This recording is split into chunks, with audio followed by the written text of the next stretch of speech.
విమలాదిత్యతనూజుడు విమల విచారుడు కుమార విద్యాధరుడుత్తమ చాళుక్యుడు వివిధాగమ విహిత శ్రముండు తుహినకరుండరుకాంతిన్. ఆయన చూడగానే చంద్రుణ్ణి చూస్తే ఎంత సంతోషం కలుగుతుందో తన శరీర కాంతి చేత రాజరాజ నరేంద్రుణ్ణి చూసిన వాళ్ళకి కూడా అంత సంతోషం కలిగేది. ఆయన విమలాదిత్యుడికి కుందవాంబ అనబడేటటువంటి స్త్రీకి కలిగినటువంటి వాడు, జన్మించినటువంటి వాడు, చాలా పరిశుద్ధమైనటువంటి ఆచారము కలిగిన వాడు. నేను మీతో మనవి చేశాను, పరదేవతానుగ్రహము కలిగిన వాడొకడు జన్మిస్తే తప్ప అటువంటి శక్తి ఉన్నవాణ్ణి గుర్తించి అంగీకరింప చెయ్యడం కూడా సాధ్యం కాదు, అంత తేలికైన విషయమేం కాదు అని. కాబట్టి కుమార విద్యాధరుడు, ఉత్తమ చాళుక్యుడు. సుబ్రహ్మణ్యేశ్వర స్వామి వారు దేవసేనకంతటికి అధిపతియే రాక్షసుల్ని ఎలా దునుమాడతాడో అలా అటువంటి పరాక్రమము కలిగి శస్త్రాస్త్ర విద్యా నైపుణ్యము కలిగినటువంటి వాడైన వాడు, లేదా సుబ్రహ్మణ్యేశ్వర స్వామి వారి ఆరాధనా విధానమునందుండేటటువంటి తంత్రముల యందు నిష్ణాతుడైనటువంటి వాడు. వాళ్ళు గొప్ప శివభక్తులు ఆ చాళుక్యులందరూ. కాబట్టి వివిధాగమ విహిత శ్రముండు, అనేకమైనటువంటి ఆగములు తెలిసిన్నటువంటి వాడు. అటువంటి రాజరాజ నరేంద్రుడు ఒకానొక నాడు సభలో గొప్ప పండితుల్ని కవుల్ని అందరినీ కూర్చోపెట్టుకుని వాళ్ళతో మాట్లాడుతుండగా సంస్కృతంలో ఉన్నటువంటి భారతం గురించి ప్రస్తావన వచ్చింది. ఆయనకి భారతం వినడం అంటే చాలా ఇష్టం.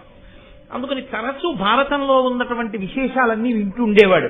అదే కాదు, మిగిలినటువంటి రామాయణాది కావ్యములను కూడా వింటూ ఉండేవాడు. ఆయన ఆ నన్నయ్య గారిని పిలిచి నన్నయ్య గారితో ఒక మాట అన్నాడు. ఎంత బహుశా నన్నయ్య గారి గురించి మనకి తెలియడానికి భారతంలో నన్నయ్య గారు ఇచ్చినటువంటి ఏకైక పద్యం అదొక్కటే. అది వినా నన్నయ్య గారి గురించి తెలుసుకోవడానికి సాధికారికమైనటువంటి సాక్ష్యములతో కూడినటువంటి ఇతర పద్యములు మీకు కనపడవు ఇందులో.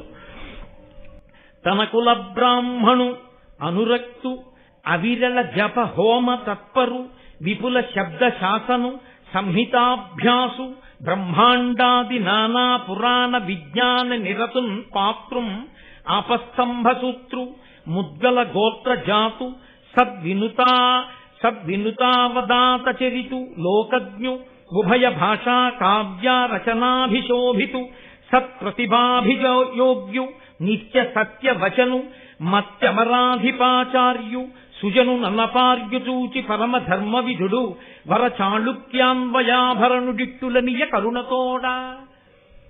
నన్నయ్య గారిని సభలో ఒకసారి అలా చూశాడు ఆ పండితులు కవుల మధ్యలో. నన్నయ్య గారికి ఉండేటటువంటి లక్షణములు ఎటువంటివో చెప్తున్నారు.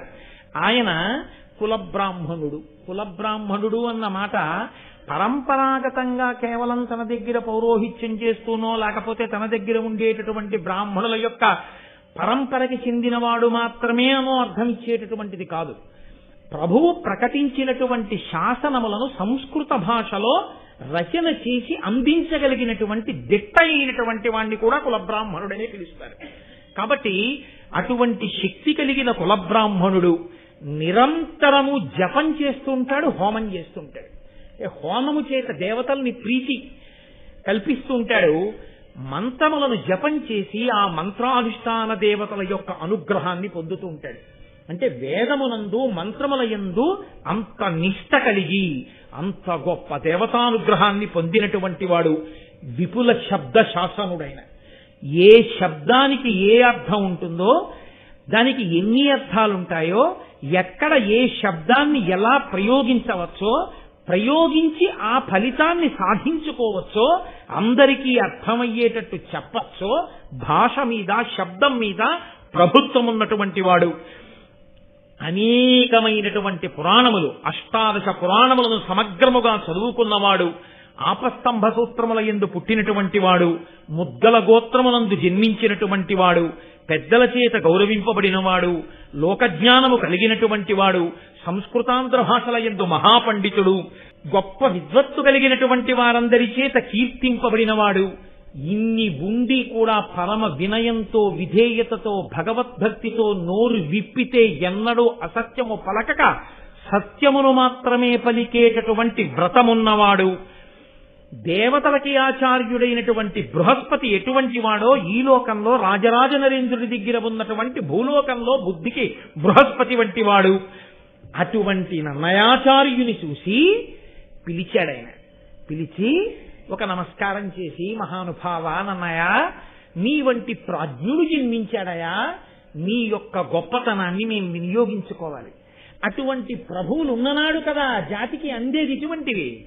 అటువంటి శక్తి ఉన్నవారు ఉన్నా వారిని గుర్తించి వారి నుండి రాబట్టగలిగిన సమర్థత ప్రభువులకి లేకపోతే సాలగ్రామాలు కూడా రాళ్లల్లోనే ఉండిపోతాయి. ఆ సాలగ్రామాల్ని నువ్వు వేరు చేసేది ఎప్పుడు, పూజ చేసేది ఎప్పుడు, వాటి అనుగ్రహాన్ని నువ్వు పొందగలిగేది ఎప్పుడు?